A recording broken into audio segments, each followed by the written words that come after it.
Bem, gente, então vamos dar início à nossa aula de imunologia. E antes de mais nada, mostrar para vocês aí a figurinha, do anticorpo, A gente vai ver, o que é um anticorpo, o que é o sistema imunológico, o que são antígenos, Se você quer saber sobre isso, o lugar certo é aqui. E a gente vai falar sobre isso agora, tá bom? Bem, gente, antes de mais nada, eu gostaria de falar para vocês que estamos falando aqui, de imunologia, então precisamos obrigatoriamente começarmos falando também do sistema imunológico. Vocês estão vendo essa figurinha aí à direita? Ela representa bem o sistema imunológico, que é o sistema de defesa do nosso organismo.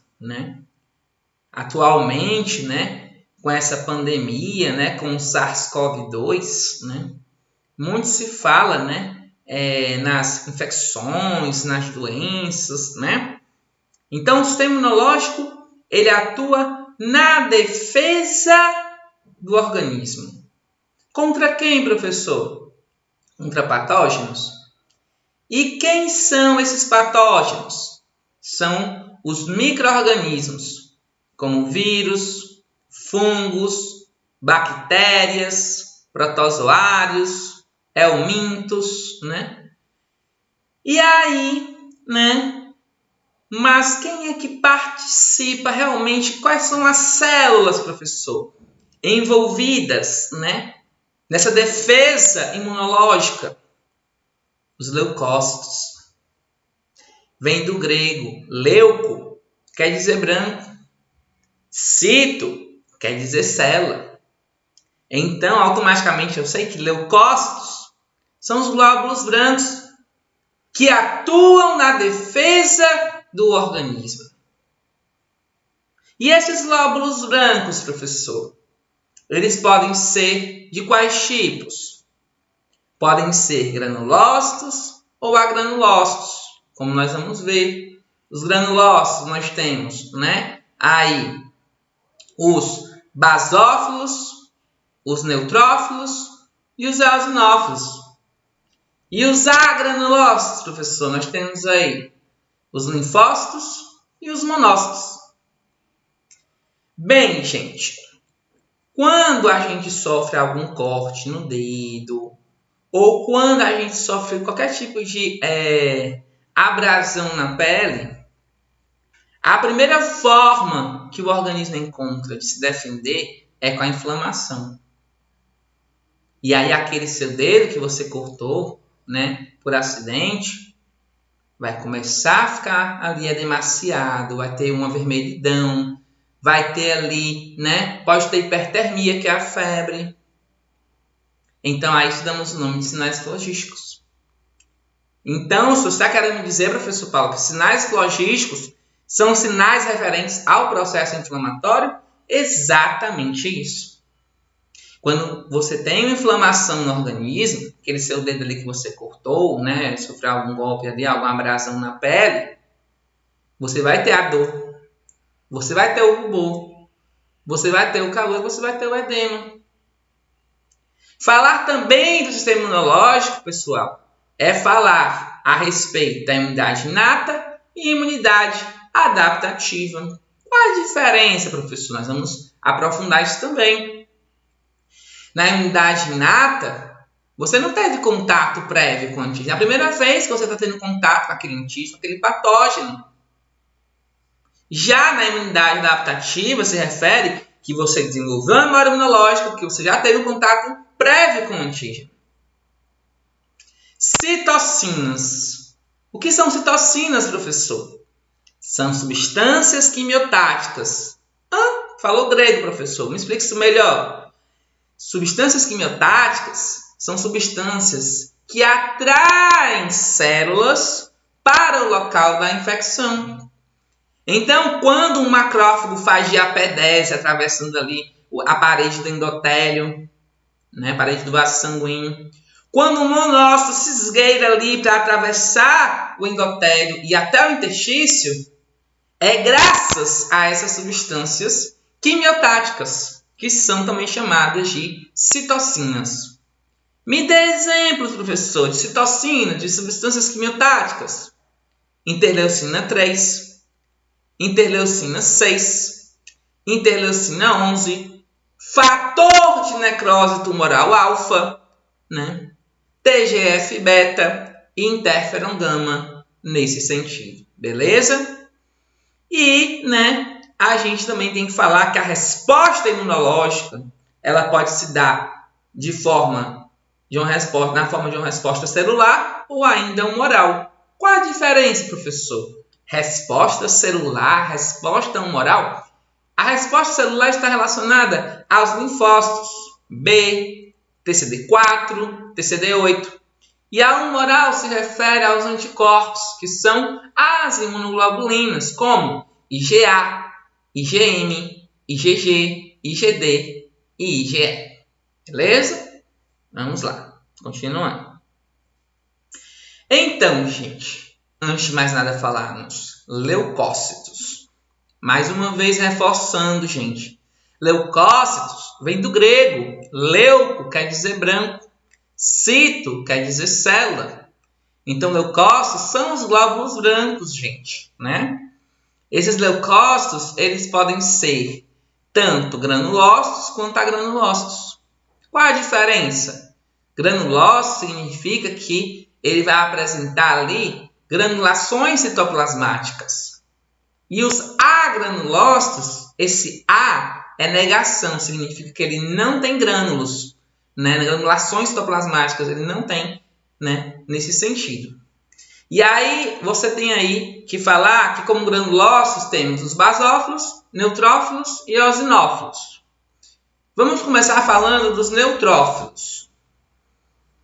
A que é que eles estão relacionados?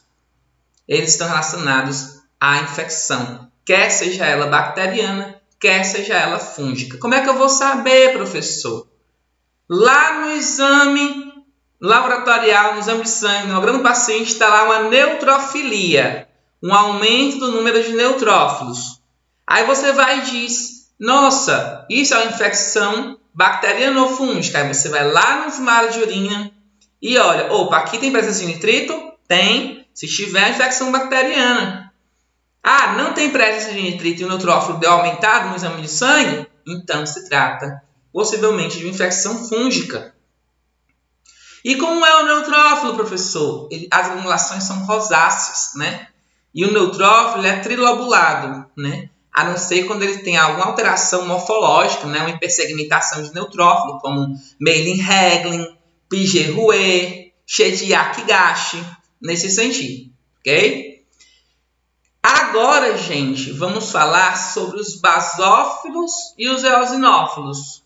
Os basófilos têm granulações azurofílicas, bem azuladazinhas, arroxeadazinhas. E ele tem um núcleo chanfrado, gente. Os eosinófilos têm granulações alaranjadas, certo? Então, vamos falar que eles são bilobulados. Bom, os eosinófilos. Então, o que a gente vai falar sobre os basófilos e eosinófilos? Vamos lá. Os basófilos, né, junto com outras células chamadas mastócitos, vão produzir histamina durante a reação alérgica, reação de hipersensibilidade, choque anafilático, infecção parasitária, né? E aí, na hora que eles produzem histamina, eles estão deflagrando ali, né, esse processo alérgico.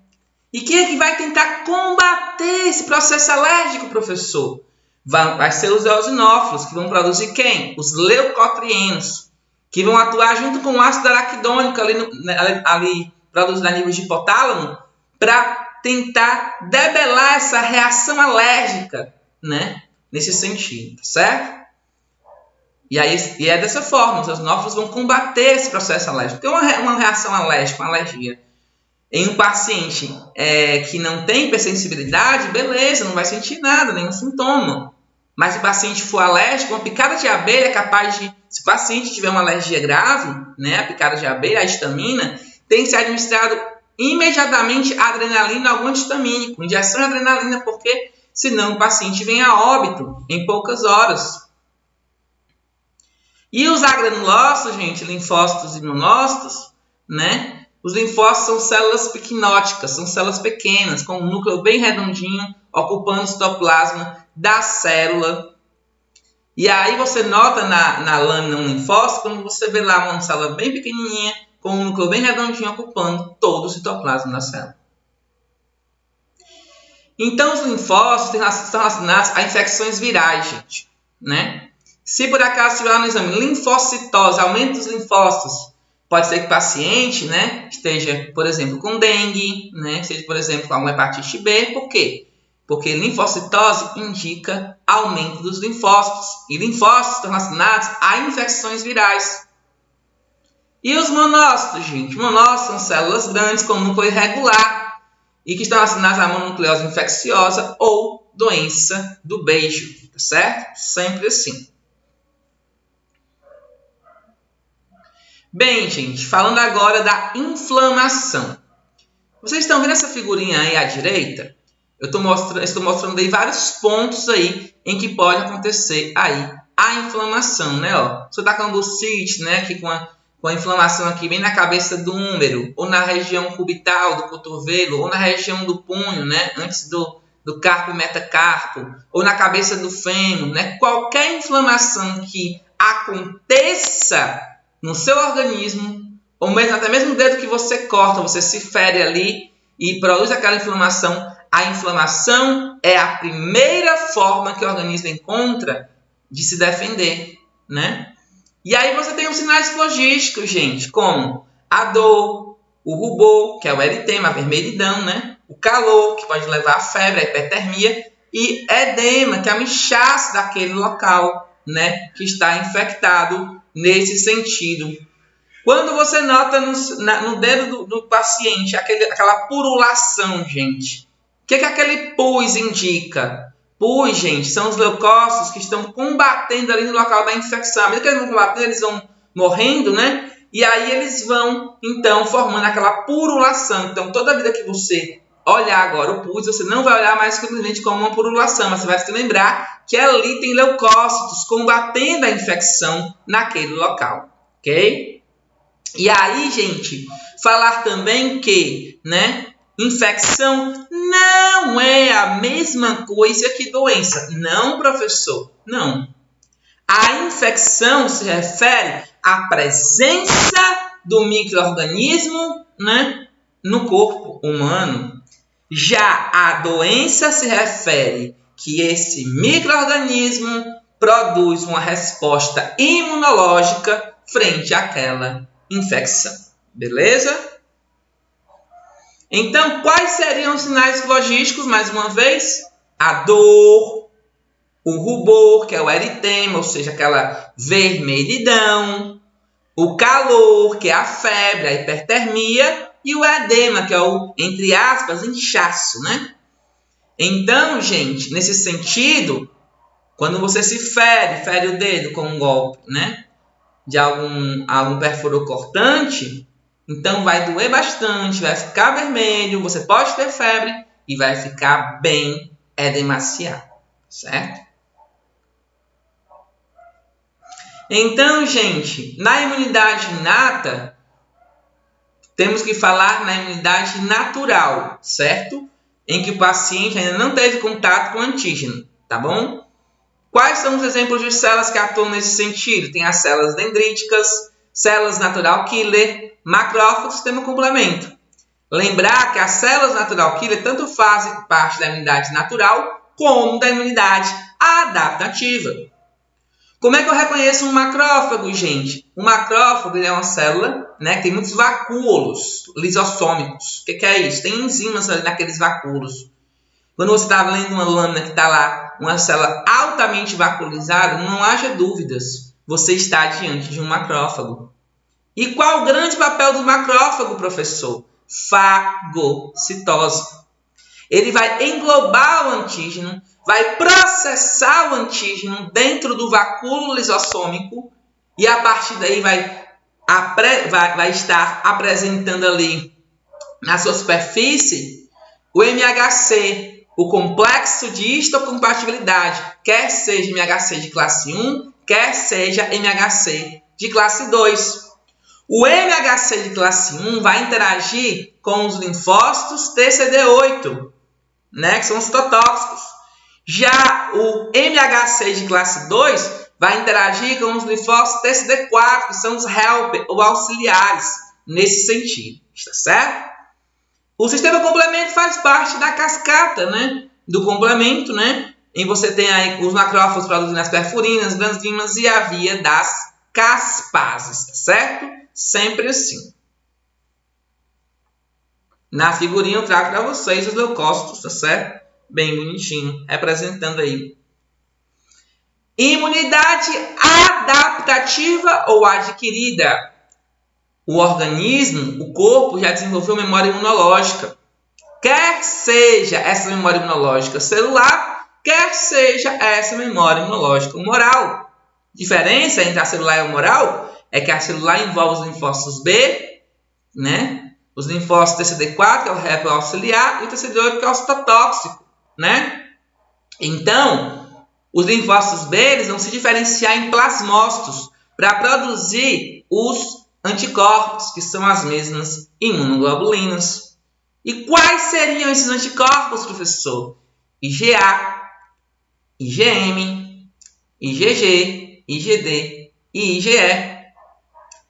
Então, gente, quando a gente fala de imunidade adaptativa ou adquirida, né, nos referimos a isso, ok? Então, como é que funciona? Como é que isso se dá, professor? Da seguinte forma: o micro-organismo, ele vai tentar atravessar a solução de continuidade. A pele é o maior órgão do corpo humano. E ela vai ser uma proteção física contra os patógenos, né? Os cílios ali, né? Ali na mucosa ali da nasofaringe, protegendo para evitar que esses patógenos adentrem o organismo, né? Retendo ali esses micro-organismos. Mas se esse micro-organismo atravessar essas barreiras, então já vão atuar células que são os fagócitos, como os macrófagos e os monócitos, né? As células dendríticas, vão agir também células natural killer e o sistema complemento. Já isso se estiver sendo a primeira vez que o indivíduo está entrando em contato com o antígeno. Mas se por acaso já é uma segunda, terceira, quarta vez que ele entra em contato, aí você já tem o quê? A imunidade adaptativa ou adquirida.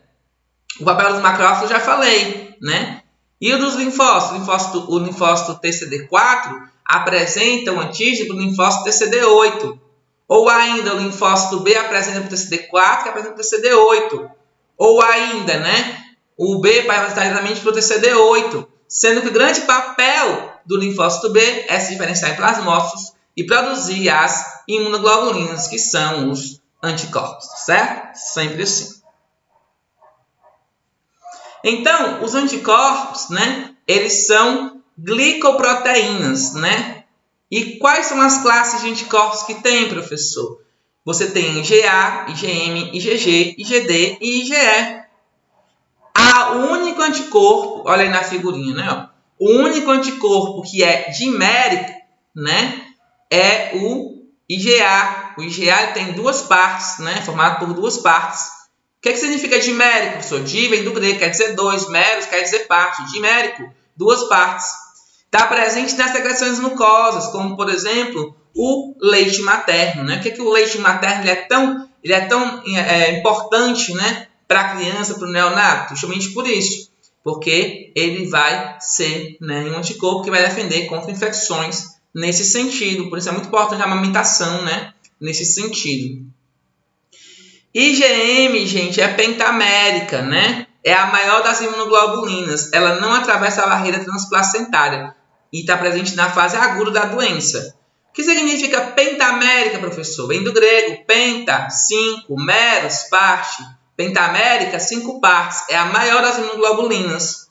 Então, na chamada doença hemolítica do recém-nascido, DHRN, né, a antiga eritroblastose fetal, na primeira gestação, a gestante é só, a criança, o feto, né, somente sensibilizado, mas não vem a óbito, porque a IgM não atravessa a barreira transplacentária, e a IgM é de fase aguda. Já numa segunda infecção, aí já vem a IgG, que é monomérica de fase tardia, né? E aí atravessa a barreira transplacentária e vai, né, então, lisar as hemácias do feto, né, nesse sentido, levando ao óbito. Então, você está me dizendo que a IgG é monomérica? Sim, a IgG e IgD são monoméricas. Lembrando que IgM é fase aguda da doença e IgG fase tardia. Então, a IgD é monomérica e está presente na superfície das células. Que células, professor? Células dendríticas, macrófagos ou mesmo o próprio sistema complemento. E a IgE, que também é monomérica, é formada por apenas uma parte. Mono vem do grego, quer dizer um meros parte, monomérico apenas uma parte, como na figurinha. E aí você tem aí a chamada, a IgE está presente nas reações alérgicas, reações parasitárias, helmintias, protozooses, reações de hipersensibilidade, como é o caso do choque anafilático. Se lembra que a gente falou sobre os basófilos, sobre os eosinófilos, né, no choque anafilático? Pois a IgE, ela atua na parte aí, né, dessa hipersensibilidade, nesse sentido, certo? Das reações alérgicas e parasitárias. Vamos agora, gente, entender a estrutura do anticorpo, né? O anticorpo ele é constituído por duas cadeias leves e duas cadeias pesadas, ligadas por pontes de sulfeto. Então, você tem a porção FC, que é a fração constante, que está presente se ligando ali à superfície das células, como células dendríticas, macrófagos ou próprio sistema complemento. E você tem a porção FAB, que é a porção variável, que se refere ao sítio de ligação do anticorpo ao antígeno, né? O epítopo ou determinante antigênico do antígeno nesse sentido. E aí, o que se percebe? Se percebe que no anticorpo, a porção FC, a fração constante, é sempre a mesma, né? O que vai mudar é a porção FAB, que é a porção que se liga com o epítopo ou determinante antigênico do antígeno nesse sentido. Beleza?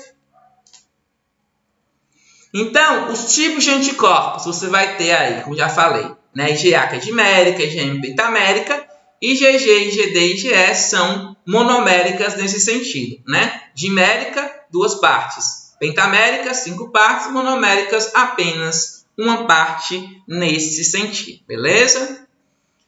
E o que a gente entende por antígeno, professor? O antígeno é o elemento que vai interagir com o anticorpo. Ele se liga com o anticorpo, mas ele pode ou não produzir uma resposta imunológica no organismo, né? É por isso que a gente fala que todo imunógeno é também um antígeno, mas nem todo antígeno é um imunógeno. Como é que eu sei disso? Vamos lá. Se aquele antígeno, ele produz a resposta imunológica, ele também é um imunógeno. Mas se ele não produzir a resposta imunológica, ele é apenas um antígeno. E esse antígeno, gente, ele tem a parte que se liga com o anticorpo, sítio de ligação anticorpo. Que parte é essa que se liga com o sítio de ligação anticorpo, professor? Que parte é essa do antígeno? O epítopo ou determinante antigênico, que é justamente a região do antígeno que se liga ao sítio de ligação do anticorpo, certo? Sempre assim. Então, fala-se na imunologia do que nós chamamos de afinidade. O que é afinidade, professor? É a força de interação antígeno-anticorpo, né? Já se dizia que a força de interação mais fraca na natureza, né, são as chamadas forças de Van der Waals, né? E que as mais fortes são as chamadas as forças, né, as ligações iônicas, né, força de polo induzido, né? Então, pontos de hidrogênio são também muito fracas, né, nesse sentido. Então, a força de interação do antígeno e do anticorpo, né, ela representa essa afinidade, né? Então, quanto maior a afinidade, maior será a força de interação, mais difícil dissociar o antígeno do anticorpo. Quanto menor for a afinidade, menor será a força de interação antígeno com anticorpo, e assim, mais fácil dissociar. Quer um exemplo prático? Você está numa festa e diz, a aquele meu amigo ali, já conheci ele há muito tempo. Eu tenho a maior afinidade com ele. Aquele eu conheci hoje na festa, eu tenho a menor afinidade. Então, qual vai ser mais fácil você se dissociar, você largar ali na festa? Vai ser aquele que você conhece há muito tempo, conhece há pouco tempo, né? Então, vai ter aquele que você vai ter maior afinidade, aquele que você tem menor afinidade, nesse sentido, certo? Sempre assim. Rede de avidez ou zonas de equivalência ao imunocomplexo, né? Você tem que... Isso é a força resultante da interação de todos os antígenos com todos os anticorpos, né? Então, você tem essa zona de equivalência, né? Então, se a gente notar, quando todos os antígenos estão ligados a todos os anticorpos, temos aí a rede de avidez, a zona de equivalência ou do imunocomplexo. Mas pode ser que haja uma reação cruzada, que haja excesso de anticorpos. Então, tem-se aí, né, a prozona. Também pode ter um excesso de antígenos. Temos aí a pós-zona, né? Pró quer dizer antes, pós quer dizer depois. E aí que, nesse sentido, né, muitas vezes pode haver reação cruzada da vidraria estar mal lavada, apresentar alguma sujidade. E a partir daí, né, você tem a prozona e a pós-zona nesse sentido. É bem verdade que a baixa afinidade pode ser compensada pela alta avidez. O que significa isso? Vamos lá. A IgM ela é pentamérica. Então, por mais que a afinidade, a força de interação que ela tem com o antígeno seja pequena, mas o fato dela ter uma alta avidez faz com que essa força de interação seja maior, ok? Como na figurinha. Olha só, gente. A prozona e a pós-zona, né? A pós-zona antes da zona de equivalência, a pós-zona após a zona de equivalência. Então, na prozona tem um excesso de anticorpos, na pós-zona tem um excesso de antígenos, devido a quê? A uma reação cruzada. Será que eu estava ali com um excesso ali? Será que eu estava ali com uma sujidade na placa dos 96% de ELISA que pode levar a essa reação cruzada, né? Mas é sempre que a reação cruzada ela é ruim? Nem sempre. A reação cruzada também pode se proteger de outros patógenos para os quais você ainda não tinha imunidade, certo? Sempre assim. E agora, para a gente encerrar a nossa aula, certo? Falar sobre duas curiosidades. A primeira delas é falando sobre a hepatite B. Você vai analisar ali o exame do paciente. Um exame laboratorial está lá, né? O HBsAg presente, deu reagente. O que significa? Que o indivíduo está infectado, porque o HBsAg é o antígeno da hepatite B, né? Já o anti-HBs, se der reagente, significa que o indivíduo está imunizado, ou seja, que ele se vacinou contra a hepatite B. E aí, no caso, né, porque o anti-HBs, esse anti indica anticorpo contra a hepatite B nesse sentido. Então, muitas vezes você diz assim, professor, o anti-HBs do paciente deu reagente, isso é ruim? Não, significa que ele está imunizado, que ele está vacinado, que ele só produziu anticorpos justamente porque ele se vacinou. E o HBC do exame indica o coro do vírus, né? Que é uma região, é a parte do vírus nesse sentido. E anti-HBs se refere à replicação viral aumentada no organismo. Então, se o anti-HBs do paciente der elevado, você vai saber que aquela carga viral dele está muito alta, né? O vírus está se replicando rapidamente ali. O vírus da hepatite B está se replicando ali, rapidamente no organismo do indivíduo, nesse sentido. E agora, gente, falando na vacina conjugada, né? Como é o caso da vacina da meningite, também conhecida como vacina meningocócica, né? O que é isso, professor? Vacina conjugada? Vamos dizer que você tem ali, está produzindo uma vacina, está no laboratório, né? Produzindo uma vacina. Aí você chega e tenta ligar o anticorpo com o antígeno, só que essa ligação é fraca.